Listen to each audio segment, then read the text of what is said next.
Good afternoon and welcome. I am Pat McGuire, Interim President and Professor Emeritus of Economics. It has been my deep privilege to serve as your president for the past 5 months, 14 days, 3 hours, and 27 minutes.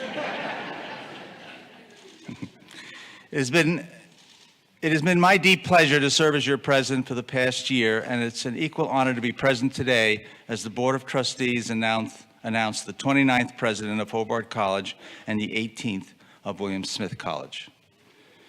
We are lucky to be joined today by many students, faculty, and staff, as well as our Geneva neighbors and elected officials who have come together for this celebratory and historic moment.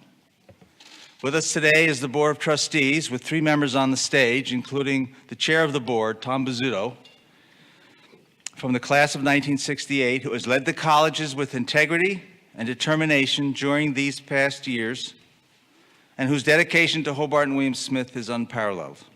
Thank you, Tom.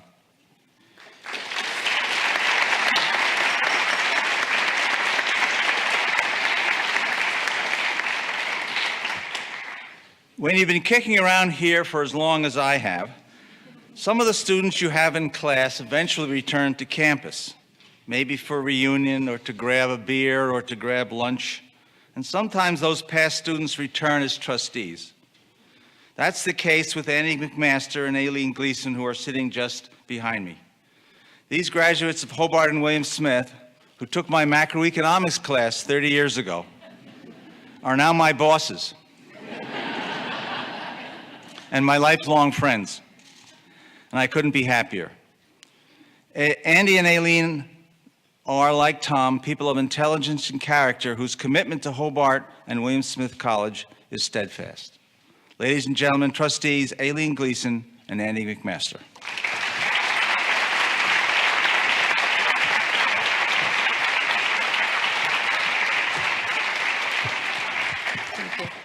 Thank you, Pat, for that kind introduction. But I do need to correct one thing. It wasn't 30 years ago, it was 48 years ago. No, wait, it was only 30 for me, though. Let's be clear. Pat has been a stalwart for our colleges. He has served our colleges in so many different ways for so many years. We have had to call him back on a number of occasions to be the interim provost, and most recently, as you know, to be the interim president. My personal view is he has really done an outstanding job at everything. But Pat was special to me because when I was here, he changed my life. He really opened up my eyes to a lot. And since that time, he's continued to be someone that gives me a great deal of advice and counsel, and I always cherish those moments.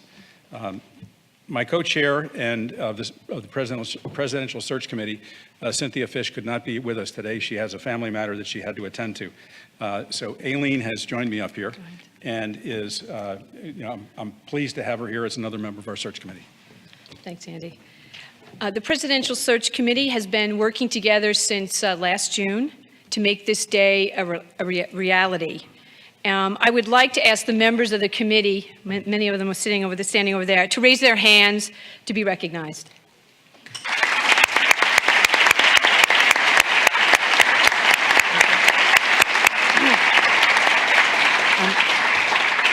The committee was composed of faculty, student, alumni, staff, and a group of people at the surface with very different perspectives.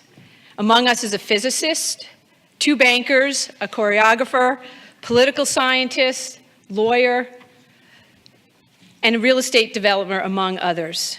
Nevertheless, right from the beginning, we were united with one goal: to find an innovative, strategic thinker with energy, passion, and integrity to lead Hobart and William Smith Colleges into the future with confidence.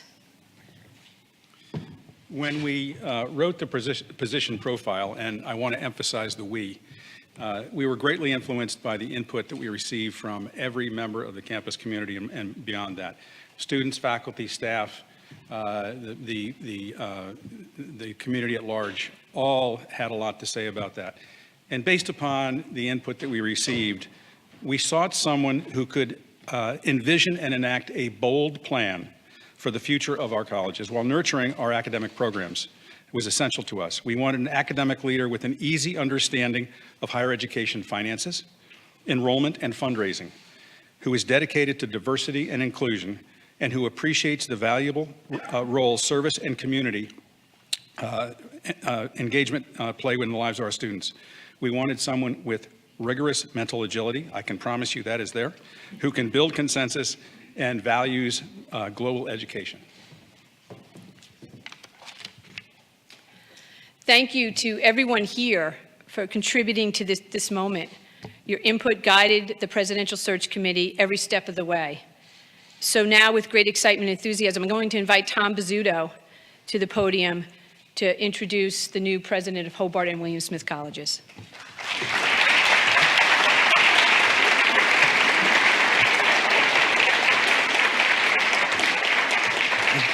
Thank you, Andy and Aileen. I appreciate that. But before going any further, I want to thank Andy and Cindy Fish, who I hope is watching this, for their extraordinary leadership of the search effort. And I want to thank all the members of the search committee for their great decision.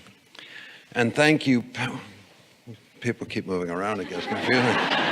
and thank you, Pat, for all you have done and continue to do for the colleges. Your leadership, your steadfastness, your friendship are invaluable. Thank you, and Sandy, very, very much.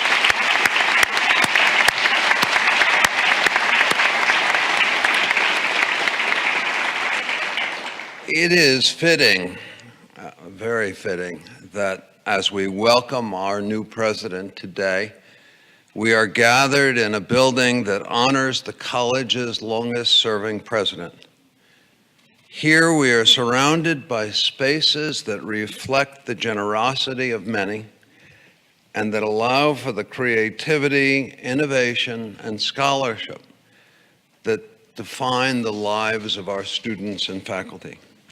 It is here in the center of campus that we make today's truly historic announcement. Let me tell you a few things about our next president. Dr. Joyce Jacobson is the Provost and Senior Vice President for Academic Affairs at Wesleyan University, holding the highest academic appointment possible at one of the best liberal arts colleges in the country. She is a preeminent scholar who has spent her life studying the intersection of economics and gender. She earned her bachelor's degree at Harvard University, her master's at the London School of Economics, and her PhD at Stanford University. She's been published in more journals than I can count and has the respect and admiration of her peers around the world. But here's the truly interesting thing about Dr. Jacobson. When I speak with her colleagues and the people for whom she's worked, they almost always describe her first and foremost as a person of deep and abiding character.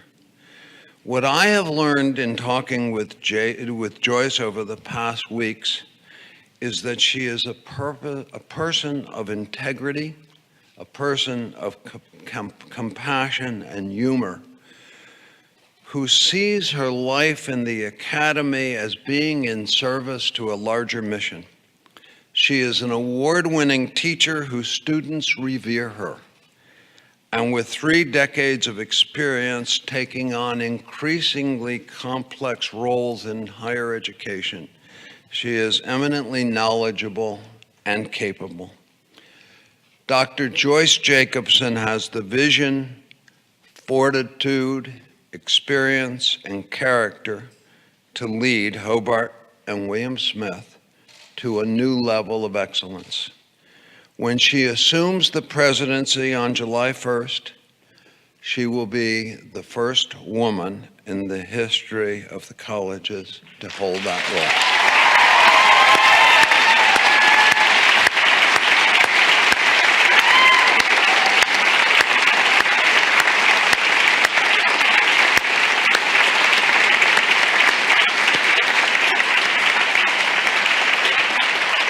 And so now it is my great, great, great honor, after receiving the unanimous recommendation of the Presidential Search Committee and the enthusiastic and unanimous vote of the Board of Trustees, to present to you with deep admiration and respect and with my full support and confidence, President Joyce Jacobson.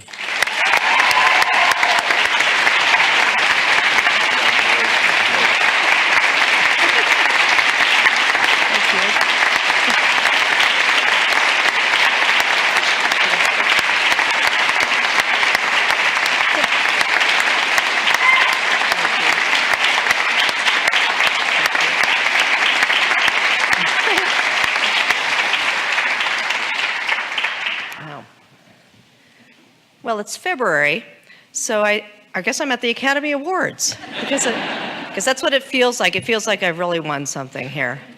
It's such an honor. And so since it's like the Academy Awards, I think I need to thank my producers now, too. So I just want to say I've been a really lucky person my whole life, because I've always had people with me, people that I never for a day doubted that there were people who loved me and cared about me and supported me no matter what I wanted to do, and never told me that I couldn't do anything. I've always had that. And I know that not everybody has that, and how lucky I've been to have that. So I just want to think about that, because I've had these communities of people that have gone with me through my life, and I just want to take a moment to acknowledge them. To my Jacobson family, to my Chan clan, to my Boyd in-law family, to my Reno friends, because still, many years later, home means Nevada to me still. To my college friends, my graduate school friends, my Memphis and Rhodes College friends, my Middletown and Wesleyan University friends, my economist friends all over the country and around the world, and increasingly, my friends in higher education administration, my newest group. To my husband, Bill, who's here today, who's been by my side for 30 years, and he's never wavered in his support for me personally and for my career. And I'm very grateful. I couldn't be here without him. My stepchildren, Will and Kara, and their children. And my children, Catherine and Kenneth, who could not be here today because they are liberal arts college graduates who have actual self-supporting jobs. And so they're working today. Yeah, that's good. And to my mother, who lives in Amsterdam in the Netherlands, but she's hopefully watching this on live stream. Goedenavond. I love you, Mom. So, and she'll hopefully be here this fall when I am inaugurated. So, well, I guess it's not the Academy Awards because there's no music playing. I'm not holding a statue, and nobody's trying to usher me off the stage. So I guess I can talk a little longer. So after giving that series of shout outs to my community, the community that I've brought through my life, my family and friends, and thanking them for all their support over the years, I'm addressing my new community, and I'm hoping that this new community of Hobart and William Smith, the alumni, the students, the faculty, the staff, and the citizens of Geneva, that Bill and I are so excited to be joining you here, and to hopefully become friends with many, if not most of you, and to be able to really become part of your community and have you become part of my community also as I move through my life. And we are so looking forward to this. Again, probably not everybody would think it's great to have your house right where you work, but I actually think that's great. When I was a young economics professor, we used to joke that the great thing about academics is it's so flexible, the lifestyle, because you can pick what 70 hours a week you want to work. And then actually this is even better because as I've learned already through my last 6 years in higher education administration, it's even better and more flexible because you can pick what 112 hours you want to work. And so that fits in nicely because I haven't really had much boundary between work and the rest of my life. Work if you care about what you're doing and you love what you're doing, you get up every morning and you want to go to work, it is part of your life. And the friends I've made through work, as well as the friends not in work, are just all part of that larger life and that community that I've developed over my time. And so I'm looking forward to basically getting up every morning, and then I found out that apparently in the backyard is the science building, which is kind of cool. And so every morning I can walk through the science building and watch students and faculty set up their labs, and then go to my office and go back at the end of the day. And I just think that's going to be great too, to be right here, because that means all parts of my life are all together. And Bill and I have always wanted to live in the community where we worked and be a part of that. I think that, again, that physicality of community, as we bring people with us, but we're also with us in space at a point in time and place, is so important and something we all have to remember in our lives today. So again, we're looking forward to meeting so many of you. I hope many of you will come up and say hello to me at this meeting today, and that we'll get to know each other more in the days to come as well. We're looking to going out and around in the community and seeing the area. This is a beautiful area, as I've said to many people already. I've been to hundreds of colleges, and I can't think of a more beautiful setting than here on the shore of Seneca Lake. It's just gorgeous, and to be able to be here and to have my career be at this place next is just, it's a blessing for me. So it's just wonderful. So I guess the last thing I really want to talk about is just, again, it's been mentioned already, the momentousness of getting to be the first woman president of Hobart and William Smith. And again, it may not surprise you that somebody who grew up to be a college professor read a lot as a child. Again, that was one of the gifts my parents gave to me. They taught me to read very early. So we used to go every Sunday to the library, walk to the library, and I would sit there and read, and we'd take back books. And one thing I really like to read, again, you can kind of tell this is college professor world, is biographies. So I read through the whole shelf of all the biographies in the children's section at the library. And one that I really read over and over again, and was one of my heroines growing up, was Elizabeth Blackwell. And I know, right? So cool.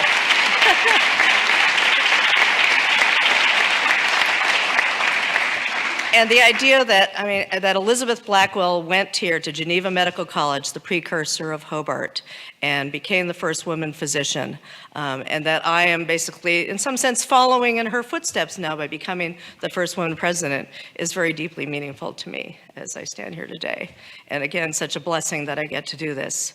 So again, I'm so excited about joining your community. We'll be moving up here in the last week of June and starting work July 1st. And again, we'll be here as much as I can when I'm not on the road trying to do other things for Hobart and William Smith. And again, to become part of this community, for you to become part of my community and my group of support, and for me to be your support, because my view is that a leader is to serve. And so I have found my calling in higher education administration is that this is the way I think I can serve, and I think I can serve these colleges well over the next few years, and I look forward to that. And thank you so much for welcoming me so warmly. I haven't met anything but kindness and acceptance for me and Bill as we've talked to people here. I look forward to going out and meeting the broader community of alumni and friends of the colleges. And this next phase of my life, as I bring my community with me and make you part of it, is nothing but a joy to me and something that I eagerly anticipate as of July 1st. So again, thanks to all of you for being here today and taking the time out for your lives to share this moment with me. And I look forward to meeting you all. And again, thank you so much.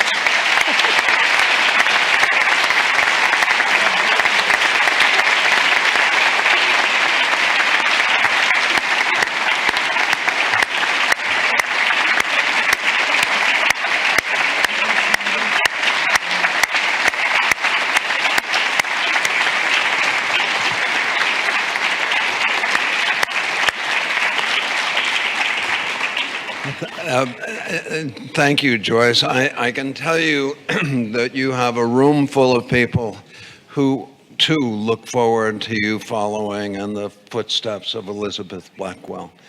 And with that, I thank you all for being here and encourage you to join us for refreshments. Thanks very, very much.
many millions of people are waking up every morning watching GMA, and I want to make sure that we are doing our best to inform all of our viewers fully, completely, and accurately, and in a compelling way. Yeah, I take that seriously. I think that it's important to have a completely open, sort of global view when, telling stories.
Every child spends most of their time playing imagination games and playing pretend games and making up stories, and that's what I do for a job now. But for the most part, most of my job is just thinking of cool, fun things and then getting other people to act them out and shoot them and make them real. And so I can't imagine a more fun job than that.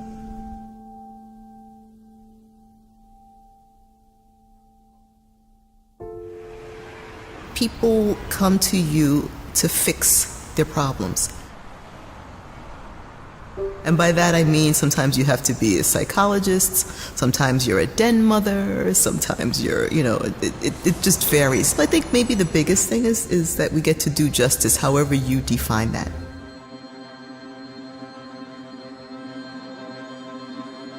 I submitted a proposal to become part of the first Mars rover mission, and the proposal was actually accepted.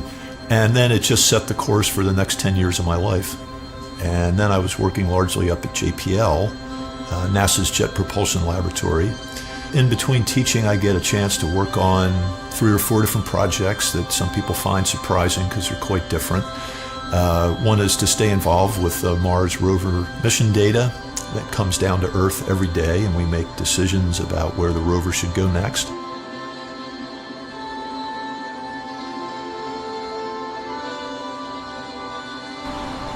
In any given day, I don't know what's going to happen. I don't know what markets, how markets are going to behave. I don't know what the news cycle is going to be.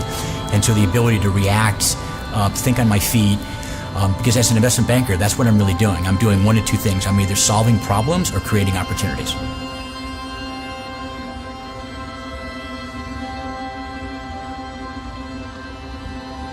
Jamaica does not have landscape architecture as a profession at all, and so when I do go back eventually after getting a lot of experience here in the States, I'll be the first landscape architect there, which is terrifying but also exciting.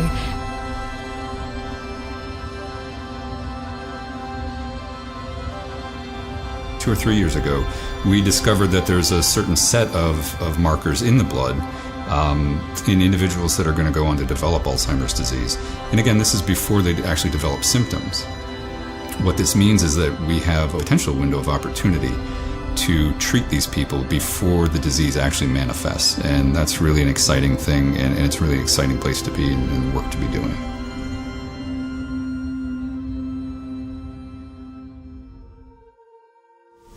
Hobart was the first place I had taken a film analysis class and started really watching New Wave films and Hitchcock films and noir films in a way that realizing that film had a language. And I don't believe that there's a film professor at NYU that's better than Liz Lyons. I don't believe it. I always say it, I still use those things every day. If it weren't for my professors, especially Professor Stan Matthews, and him telling me, no, you should be applying to Harvard, you should be really pushing yourself, I would not have known that I belonged here. That environment fosters a safe place to grow intellectually, emotionally, and socially, And I think that Hobart and William Smith do a great job of providing that sort of environment. Career Services is the reason why I work at ABC. That office hooked me up with an alum's father who worked at ABC Radio. And through that connection, I was able to get an internship, which led into a sort of freelance desk assistant job, which turned into production associate and onward. So it was all about that connection I made my sophomore year of college.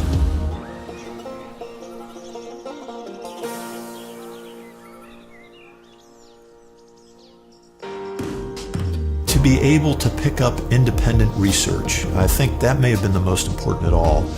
I've always been a cautious book learner. I don't just learn stuff for the sake of learning it. I need to feel a passion that comes along with motivating education, and then I dig right in. And so, the colleges created that environment, and I really think that the discovery of the honors program, where I did a study on Lake Seneca, it just changed my life.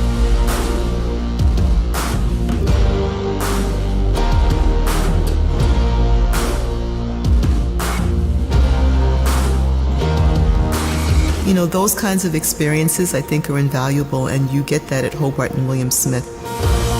Every weekend was filled with something fun to do. I loved going to sporting events, going to hockey games, at the cooler. It's a beautiful place to spend 4 years of your life. Go somewhere where you can really be forced to rethink yourself. Engage in whatever it's going to be that will help shape your life.